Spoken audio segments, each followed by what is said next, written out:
जो यहाँ के सांसद अशोक यादव है वो कभी नजर नहीं आए। नजर ही क्या, वो बॉडीगार्ड को छोड़ के अगर रोड पे निकलेंगे तो किसी भी पंचायत में पूरे मधुबनी में 5 आदमी उसको पहचानने वाला नहीं होता है। ये उसका कहानी है। देखिए, ओवैसी की जो पार्टी है ये बीजेपी की बी टीम है। और आप देख लीजिए, जहाँ जहाँ मुस्लिम कैंडिडेट है ओवैसी वहाँ वहाँ अपना कैंडिडेट उतारा है। ठीक है, इससे पिछला चुनाव में तो थोड़ा सा लोग झापे तोपे था, लेकिन इस बार तो पूरा दिखार हो गया है। राहुल गांधी का पैसा स्विट्जरलैंड के स्विस बैंक में, लालू यादव का पैसा रखा हुआ है। ये कह के जनता को कि वहाँ से लाएंगे, एक बार जिताइए और 15-15 लाख सबके खाता में डालेंगे। क्या हुआ? अमित शाह बोले कि ये जुमला था। इन दिनों गर्मी को लेकर के जिस तरह से तापमान का पारा चढ़ा हुआ है, उसी तरह जिस तरह से धूप है, चश्मा लगा करके चलना पड़ रहा है। और अभी हम गंगौर में हैं और गंगौर में चौपाल कार्यक्रम, जो मधुबनी न्यूज का एक खास कार्यक्रम है चौपाल, उस चौपाल कार्यक्रम के तहत जो लोकसभा चुनाव है मधुबनी लोकसभा क्षेत्र में और लोगों का क्या मूड है, जनता का क्या मूड है, वो जानने के लिए हम मौजूद है। तो नमस्कार, मैं विक्रम भगत नागवंशी और आप देख रहे हैं मधुबनी न्यूज। अभी हम गंगौर में और हमारे साथ गंगौर पंचायत के मुखिया शिवचंद्र जी हैं। शिवचंद्र जी, गर्मी तो बहुत ज्यादा है। बिल्कुल। तो क्या है चुनावी गर्मी, क्या है? देखिए, चुनावी गर्मी वो आप देख ही रहे हैं कि ये जो चुनावी गर्मी हर एनडीए और इंडिया के जो कार्यकर्ता हैं, आपको एनडीए के जो एक भी नेता से लेके कार्यकर्ता कहीं नजर नहीं आता होगा, लेकिन आप जिस जगह पे भी कवरेज करने के लिए जाते होंगे सिर्फ इंडिया गठबंधन के लोग ही आपको नजर आते होंगे। इस धूप में भी उनके अंदर एक जुनून सा चढ़ा हुआ है।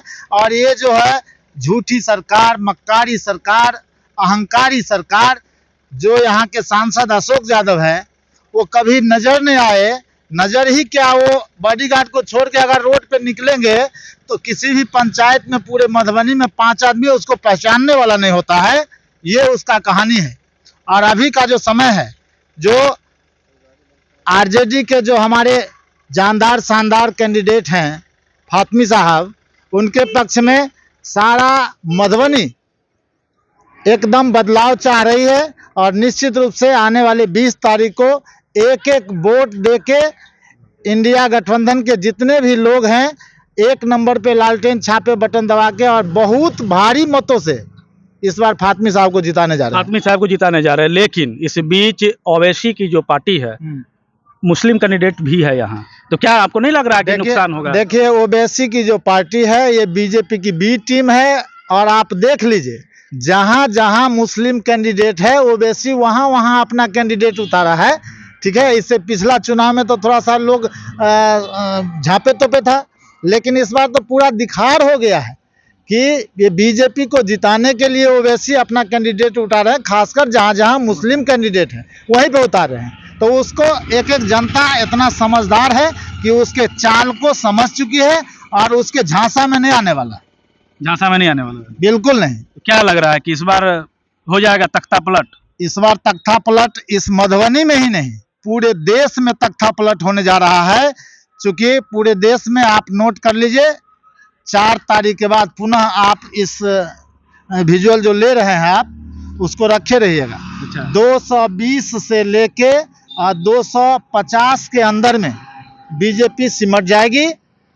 चूंकि बीजेपी का सिमटने का सबसे बड़ी कारण है कि हम लोग इंसान हैं और इंसान का सोच इंसान के तरह होता है। जानवर हम लोगों को जो समझ लिए हैं मोदी जी, एक बार इंसान को ठेस लगता है तो कहावत है बुद्धि बढ़ता है। अरे हमको तो लगातार 10 साल से राहुल गांधी का पैसा स्विट्जरलैंड के स्विस बैंक में, लालू यादव का पैसा रखा हुआ है। ये कह के जनता को कि वहाँ से लाएंगे, एक बार जिताइए और 15-15 लाख सबके खाता में डालेंगे। क्या हुआ? अमित शाह बोले कि ये जुमला था। दूसरी बात है कि महिलाओं के सुरक्षा की बात, 2 करोड़ युवाओं को रोजगार देने की बात, किसानों के आमदनी को दोगुनी करने की बात। आज जो है सो कोई मुद्दा नहीं रह गया। पिछली बार एक पुलवामा में जो है सो मुद्दा घटना करा के सब ले लिए, लेकिन इस बार जो राम मंदिर का उद्घाटन किए हैं और देश में 4 गो मठाधीश्वर हैं, शंकराचार्य हैं, जो हम लोगों को सनातनी के धर्म गुरु मानते हैं। आप उस धर्म गुरु के बात को भी इन्होंने नहीं माना और उन्होंने कहते रह गया कि चूंकि आचार संहिता रामनवमी के दिन में पड़ रहा था और उसमें मोदी जी के हाथ से उसका उद्घाटन नहीं होता, तो आनंद फानन में शंकराचार्य का ही बात काट के उन्होंने राम मंदिर का उद्घाटन कर लिया। लेकिन राम के जहाँ तक आदर्श की बात है, तो हमारे मिथिला के लोग, माता सीता का ये धरती है और श्री राम हमारे ही इस फुलहर गिरजा स्थान होके और इस जनकपुर में धनुष भंग के समय गए थे, तो उनके आदर्श को हम लोग भली भांति हमारे रग रग में भगवान और सीता और राम है। और बजरंग बली देखिए सबके घर में ध्वज पटाखा लहरा रहा है कि नहीं लहरा रहा है, हमारे कन कन में राम है। लेकिन ये मोदी जी राम के नाम पे जो वोट मांग रहे हैं, वो राम का वस्तु स्थिति जान रहे हैं। राम का जो आदर्श है वो सबरी का जूठा बहर खाया था रामचंद्र जी ने, लेकिन ये अहंकारी मोदी इस देश के नंबर 1 आदमी राष्ट्रपति जो हरिजन समुदाय से आती है उसको न्योता नहीं दिया कि मंदिर अछूत हो जाएगा। ये नहीं चलने वाला है, मोदी का किसी भी सूरत में नहीं चलेगा। और इस बार का जो स्थिति है कि पूरे देश में बदलाव का लहर है और बदलाव चाहता है, यहाँ का युवा बदलाव चाहता है, यहाँ का युवा को रोजगार चाहिए, यहाँ के युवाओं को विकास चाहिए, यहाँ के किसानों का आमदनी होनी चाहिए, यहाँ के महिलाओं की सुरक्षा होनी चाहिए।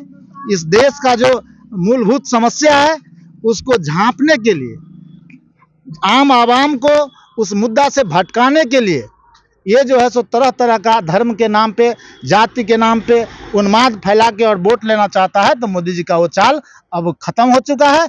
एक बात मैं और आपको याद दिलाना चाहता हूं कि 2014 में जब चुनाव जीते थे तो पूरा उनका जो एमपी और एमएलए सब था उसको कहा था कि भाई जो भी हमारे एमपी है उनके क्षेत्र में आप एक पंचायत को गोद लो और एमएलए साहब आप भी एक पंचायत को गोद लो।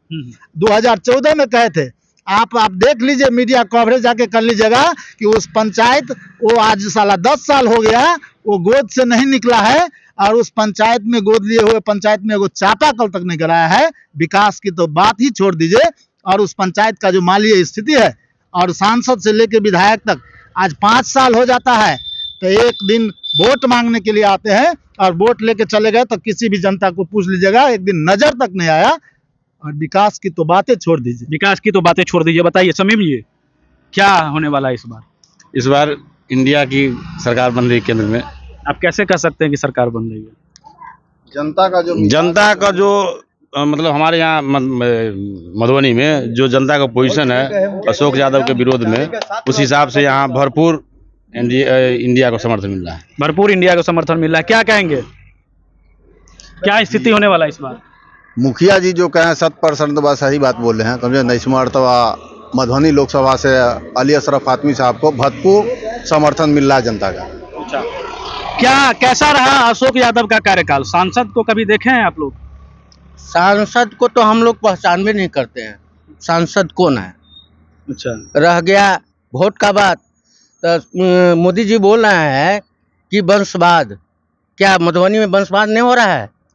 तो हम लोग बदलाव चाहते हैं, वही है, लोग बदलाव चाहता है। और अभी हम गंगौर में हैं। गंगौर के लोगों ने जो कहा चुनाव को लेकर के, उम्मीदवार को लेकर के, तो आपने सुना। बने रहे हैं मधुबनी न्यूज के साथ। आप हमारे मधुबनी न्यूज को फेसबुक पे देख रहे हैं तो पेज को लाइक करें, यूट्यूब से देख रहे हैं तो हमारे चैनल को सब्सक्राइब करें और बेल आइकन को दबाना ना भूलें।